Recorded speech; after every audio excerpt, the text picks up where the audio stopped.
Assalamualaikum warahmatullahi wabarakatuh. Hai teman-teman, jumpa lagi sama saya. Kali ini dalam acara sore kita akan mengikuti acara antigen, kajian hati generasi keren. Selamat menyaksikan. Bismillahirrahmanirrahim. Assalamualaikum warahmatullahi wabarakatuh. Alhamdulillahilladzi hadana li hadza wa ma kunna linahtadiya laula an hadanallah. Asyhadu an la ilaha illallah wa asyhadu anna Muhammadan abduhu wa rasuluh. Allahumma shalli wa sallim wa barik ala sayyidina Muhammad wa ala alihi wa sahbihi ajma'in. Amma ba'du. Syukur yang teramat dalam, sama-sama kita ucapkan kehadiran Allah Azza wa Jalla atas Allah dengar dan Allah kabulkannya semua doa-doa kita sebelum memasuki bulan suci yang agung, bulan suci Ramadan, sebagaimana yang kita lalui pada saat sekarang ini, yaitu Allahumma barik lana fi Sa'ban wa ballighna Ramadan. Alhamdulillah Allah sampaikan kita.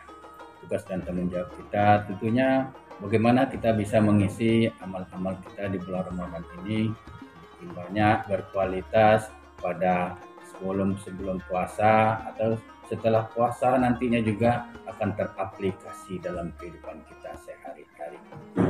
Sadar atau tidak, kita yakin bahwa Allah Subhanahu wa taala menciptakan semua yang ada di atas dunia ini berpasang-pasangan. Ada yang namanya hidup, ada namanya mati, ada namanya susah, ada senang, siang dan malam dan lain sebagainya. Semuanya itu tentunya menjadi iktibar dalam kehidupan kita bahwasanya Allah Maha Kuasa atas segala sesuatunya.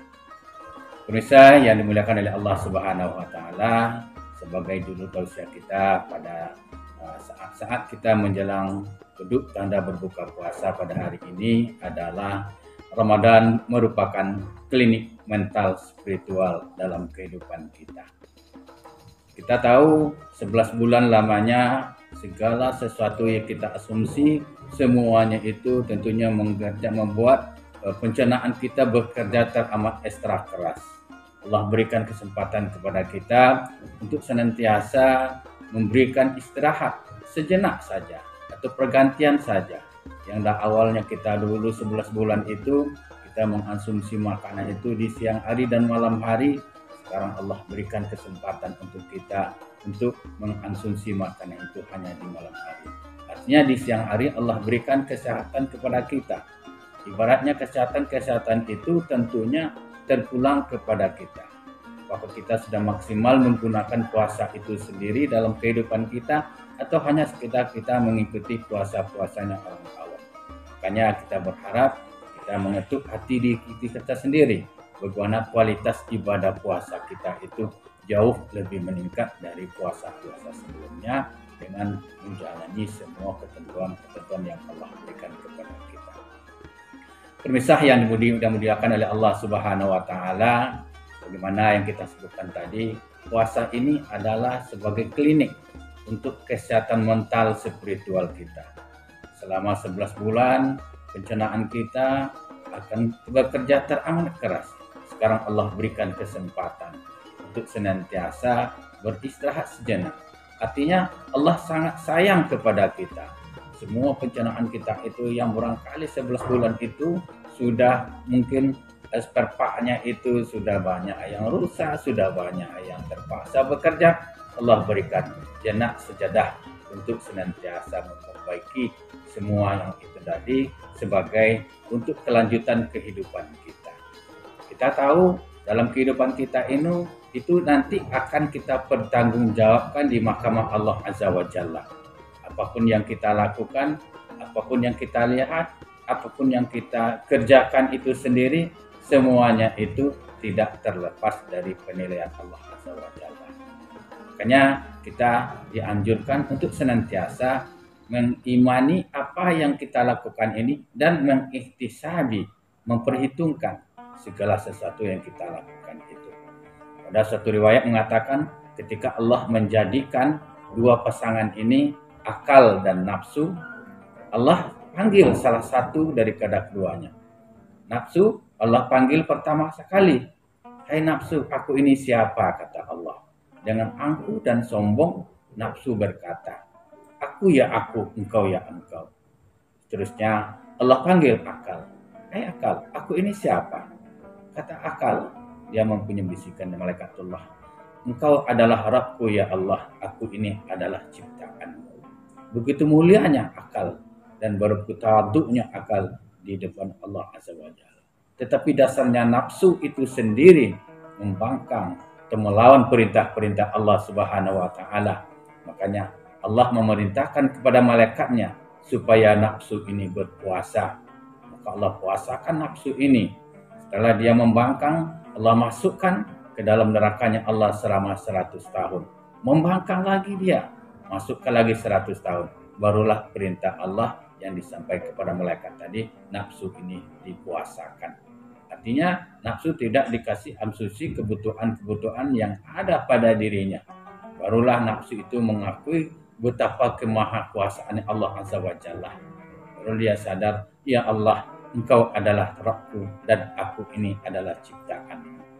Makanya dalam sebuah riwayat itu mengatakan, inilah dasar diwajibkannya kita berpuasa untuk mengekang hawa nafsu kita itu sendiri.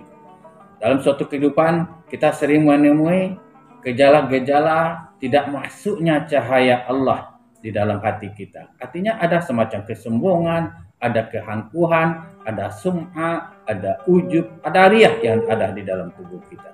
Makanya nafsu ini semuanya akan dikekang oleh Allah Subhanahu wa taala dalam bulan puasa. Jadi bagaimana kita memaksimalkan puasa kita ini diterima dan berkualitas pada akhir-akhir sampai nanti puasa ini berakhir.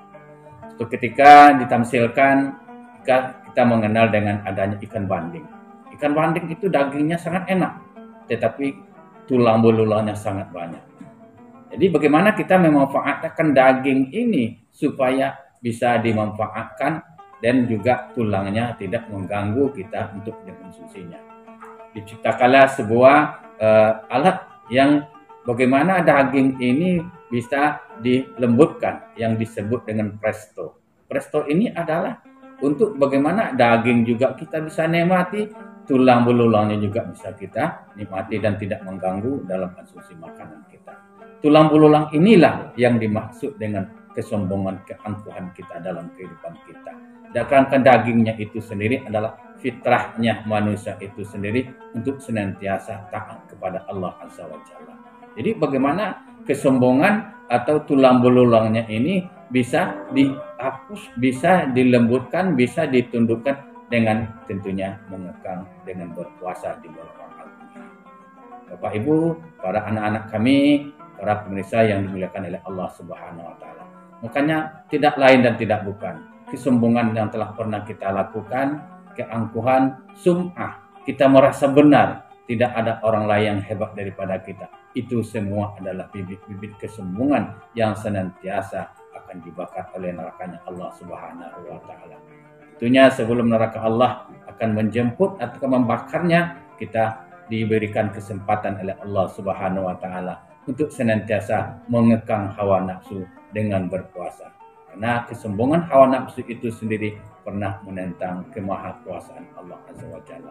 Semoga ada manfaatnya, iktibar yang kita ambil dalam kehidupan kita, betapa lezatnya daging ikan bandeng itu sendiri, dan kalaulah tidak kita maksimalkan dengan tulang belulang yang ada di ikannya, di dagingnya, kita tidak bisa menikmati daging itu sendiri. Dan bagaimanapun kita, tulang belulang itu adalah semua dosa yang melekat pada diri kita, kesombongan, keangkuhan, dan sum'ah itu tadi, bagaimana itu semua bisa terkikis habis dalam kehidupan kita selama kita menunaikan ibadah puasa dan tentunya berkualitas dari puasa-puasa kita sebelumnya. Ini saja sekedar untuk mengingatkan kita, semoga ada manfaatnya. Banyak maaf atas segala kekeliruan. Terima kasih atas segala perhatian kita semua. Billahi taufiq wal hidayah. Wassalamualaikum warahmatullahi wabarakatuh.